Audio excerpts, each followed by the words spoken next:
Ci sono dei legami speciali fra l'Egitto e la Sardegna, alcuni anche in questa tomba, in questa ricostruzione della tomba di Nefertari. Sì, possiamo rifarci a un motivo ben preciso. Innanzitutto dobbiamo dire che il rapporto con l'antico Egitto dal punto di vista di quest'isola, che è la Sardegna, ricchissima di archeologia, ma soprattutto in epoca fenicio-punica, con delle tombe anche spettacolari in cui sono ritrovati dei reperti che si legano in maniera proprio sistematica alla cultura degli egizi, scarabei e altri oggetti, amuleti e via discorrendo. Prova è che il mondo fenicio punico è stato colui che ha trasmesso queste suggestioni, questa forma così potente di religiosità, fino ad arrivare appunto anche all'interno della Sardegna. Ci sono delle bellissime scene in questa tomba, come ad esempio qui, dove si vede la regina Nefertari che offre delle stoffe preziose. Il dono delle stoffe era qualcosa di singolare per gli egizi e lo è stato anche in altre civiltà. Basti pensare all'Acropoli di Atene, il tempio della dea Atena, dove alla divinità venivano offerte le stoffe sacre.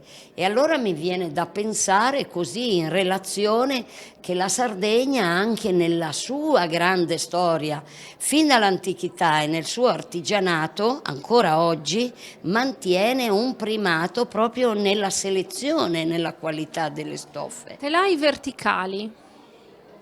Questo mi diceva? Sì. E questo è uno dei simulacri più importanti nella cultura dell'antico Egitto e riguarda appunto il pilastro Ged. Il pilastro Ged è un reperto che è stato rinvenuto nella tomba della regina Nefertari, adesso è conservato anche al Museo Egizio di Torino. Si è trovato all'interno di una nicchia, è l'unico dei 4 oggetti sacri che si trovavano nelle 4 nicchie della camera del sarcofago. Gli altri purtroppo sono andati perduti, si trovavano collocati sopra 4 mattoni magici, ognuno in una nicchia. Quello che si è salvato è il pilastro Ged, che oggi fa bella mostra nelle teche del Museo Egizio di Torino, in legno, in pasta di vetro, quindi in faience, e in oro. E qui invece lo abbiamo decorato con i colori classici che possiamo vedere dell'antico Egitto, che ha una simbologia particolare e vuole essere la rappresentazione della colonna vertebrale del dio Osiride, che vediamo qui seduto in trono con questa bellissima corona che porta sulla testa, circondato da queste 2 piume, le vedete laterali, e con questa struttura che ha sopra, che vuole rappresentare un fascio di piante legate insieme. Questa decorazione si può vedere anche in alcuni templi o tombe e viene definita kakeru ed è qualcosa di sacro che aveva anche una simbologia rituale, probabilmente magica, anche a livello della rappresentazione del dio dell'oltretombe. Il legame fra Egitto e Sardegna è molto forte. Abbiamo parlato dei tessuti, ma altri legami ci uniscono. Sì, ci uniscono altri legami perché oltre ai tessuti c'è un'appartenenza che ci lega dal punto di vista storico con un enclave di nazioni del mondo antico che vengono enunciate in un tempio che si trova sulla riva ovest del Nilo, a Tebe, oggi Luxor, ed è il palazzo di Rames III, il tempio di Medine Tabu. In quel palazzo si possono vedere i nemici dell'Egitto, che sono condensati con dei termini, vengono descritti e descrive anche il loro abbigliamento che indossavano e che portavano. Fra questi personaggi che facevano parte di una unica unità, probabilmente una flotta composta di varie entità, si potevano trovare gli antichi Sicheli, c'era gente che veniva dal Levante come i Fenici, ma c'era anche una popolazione chiamata Shardana.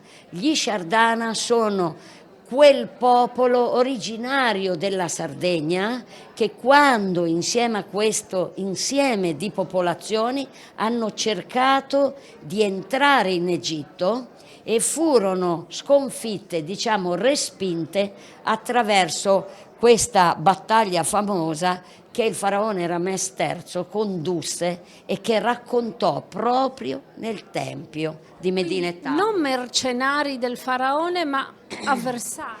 Avversari che poi però, attenzione, potremmo anche dire, perché lì c'è ancora degli studi su questo, che alcuni siano stati inglobati poi in questo senso anche nell'esercito del faraone, ma questo in un secondo tempo. Ci sono degli studi un po' insomma, che non vanno in una direzione univoca, ci sono ancora tante cose da scoprire nel rapporto che legava le genti dell'antico Egitto, chi le dirigeva e i rapporti con i popoli del Mediterraneo, fra i quali gli Shardana.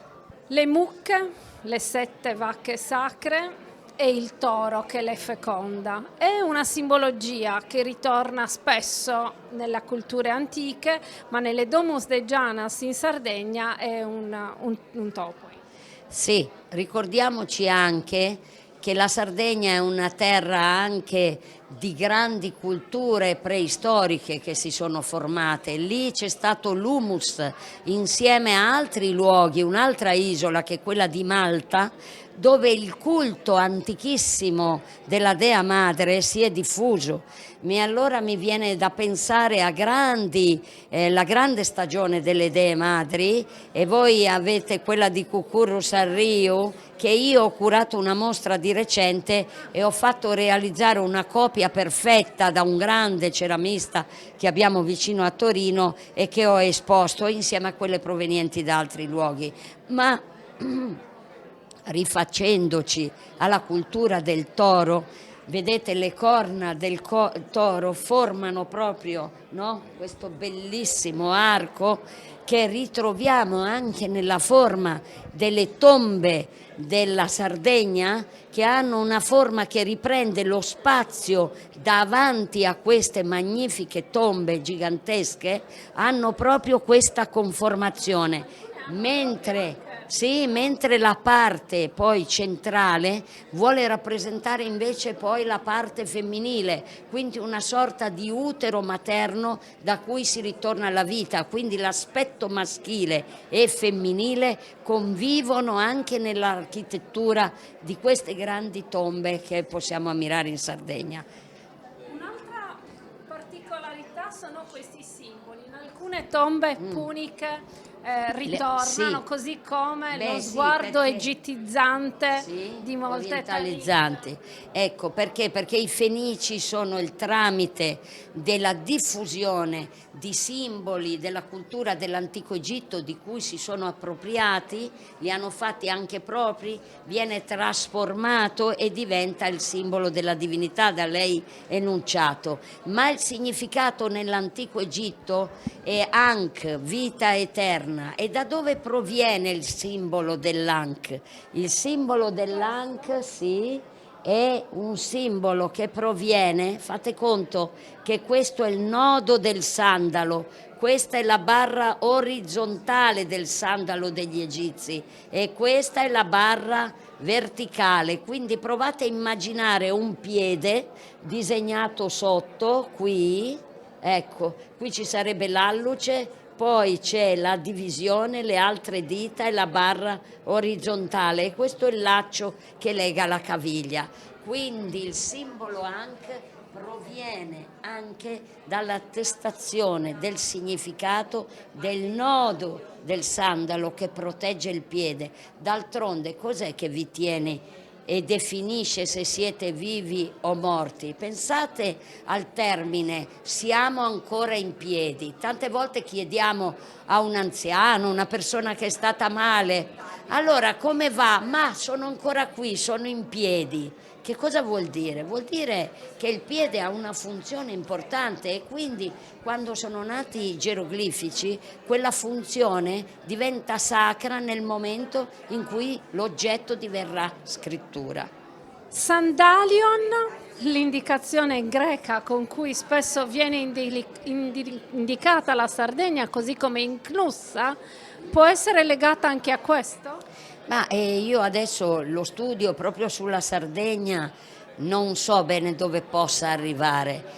Certo è che la civiltà, le culture della Sardegna andrebbero approfondite. Abbiamo avuto un grande archeologo, Sebastiano Tusa, che purtroppo è perito in un incidente aereo. Per noi è stata come la morte di un fratello, ed era una grande mente, una mente aperta, una mente inclusiva, che ha formulato anche con prove delle teorie appunto sul Mediterraneo, sul valore e l'importanza strategica che rivestiva la Sardegna. Lo voglio ricordare Proprio in qui a questa. Turisma fece il suo Esatto. ultimo discorso. L'ultimo discorso prima di andare via e non rientrare mai più. A lui dedico veramente un pensiero, che abbia ritrovato, come dicono gli antichi egizi, una vita eterna, lunga e felice nei campi di Yaru.